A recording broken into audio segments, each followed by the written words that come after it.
If you love to do your nails a lot, but don't like soaking in acetone, I have the answer for you. What's up, nail crew? It's Nicole, your fellow nail obsessed DIYer, and today we are going to be talking about all about how to use peel base over your builder gel manis. So you've decided to try peel base, but you don't know where to start. The very first thing that you want to do is you want to make sure that you have a clean surface that the peel base is applying to. I'm doing it over builder gel, and I found for me over the past couple years that doing it over builder gel that's been filed and shaped, and then I apply gel base and follicule and gel top and follicule, that's been the best for me using peel base because I get cleaner pop-offs and I can still make my manis last longer if I want to. Peel base works best over a super smooth surface. You don't want your surface of your nail to be really bumpy, whether you're doing it on your natural nails, over clear dip powder that's been activated and buffed super smooth, top coated, whatever way that you're doing it, you want that surface to be super smooth and super shiny. Then you get nice clean pop-offs. So looking at my nail, if I stay away from the sides of my nail, I'm using this like the pointy end of the cuticle pusher as a guide. If I stay away from all the sides of my cuticles, I can get at least 6 to 7 days. I typically don't go longer with the peel base on just because I'm itching to change my nails by then. If I want to go for like a couple weeks, I don't use peel base at all. I will dip directly over my builder gel. I skip the gel base and gel top. Some people like to use peel base on their natural nails and it works really well for them. I started out with a different brand. Now I use OG Dip Powders HEMA-free peel base, and it's worked much better for me than using UNT.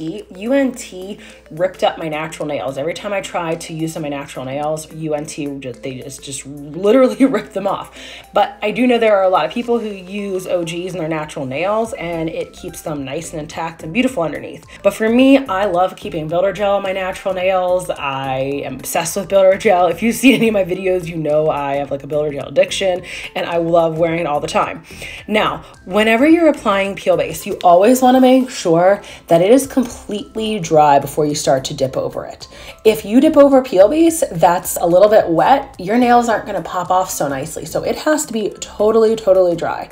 And the more peel base you put on, the faster pop-offs you're going to get. So let's say you only want to keep your mani on for like a day or two, you're going to want to put a thick layer of peel base on and most likely cover the tips of your nails. But for everyone, peel base works a little bit differently. So typically what I tell people is to use a different peel base like amounts on each finger and write it down, and then you'll see, okay, like what's the best for me? Like, so if you're somebody who wants to keep your manis on for like 4 to 6 days, what's going to be the best? Do you need thin layers? Do you need thick layers? If I want to go the 4 to 6, 7 day range, I do a thin layer staying away from all of my edges, and I cannot go to any of the edges of my nails because if I do, I'm going to get a pop off within 1 to 2, max 3 days. For this peel base that I'm applying right now, I did pretty thin, but not too thin because I only wanted to keep it on for like 2 days, maybe 3, and it stayed on for the mani that I did after this. It stayed on for 2 days. If you're like me and you're super impatient, use a space heater or some kind of little dryer, a fan, something to make your peel base dry a lot faster. I don't have the patience to sit there for like 5+ minutes to let my peel base dry. I just don't. I'm not a patient person.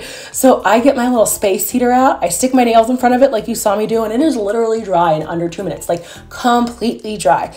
The other really big tip when you're using peel base, regardless of what you're using it on, if you're using dip liquids with peel base, you always want to do a layer of dip base, a thin layer of dip base over your entire nail and let that fully dry before you go and dip over it. Doing that is going to help your dip powder adhere to your nails nicer over top of the peel base.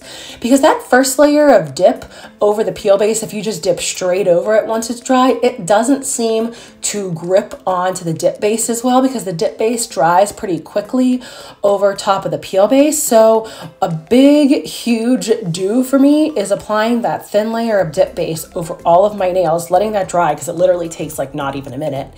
Even using a medium dry base that I'm using, a dip base, and then I can go in and dip like I normally do. This way I don't have to add like a third layer of dip powder. I typically do 2 layers of color, 1 layer of clear when I'm dipping over builder gel. So if I do my layer of dip base over my entire nail, then that really allows for that beautiful even coverage of the dip powder once I get that first layer of dip base on and it dries. Now, everybody does it differently. Some people don't like to do that. They like to do 3 layers of the dip powder color anyways. So if you're somebody like that and you don't care, you want to do 3 layers anyways, then it's fine for you. That first layer of dip powder over the peel base just ends up being a little splotchy. And something else that I always like to do is I like to cap my edges with the dip base to really make sure everything is like nice and sealed in there before I go and dip. Some people like to do more than 1 layer of the peel base on their nails, and they find that they need 2 layers of peel base because 1 just isn't enough. And some people only literally need to use like a tiny, not tiny, but a small circle in the middle of their nail, especially if you're doing peel base on your natural nails. And that's what works for them to be able to get a couple days before their nails start to pop off. That's why I always like to tell people, like I said earlier, to make sure that you write down all the different ways you tried it on your nails. And this way you'll know exactly what you need to do depending on how long you like to wear it. Check out this next video to learn more about how to apply builder gel on your natural nails. Thanks so much for joining me today, Nail Crew.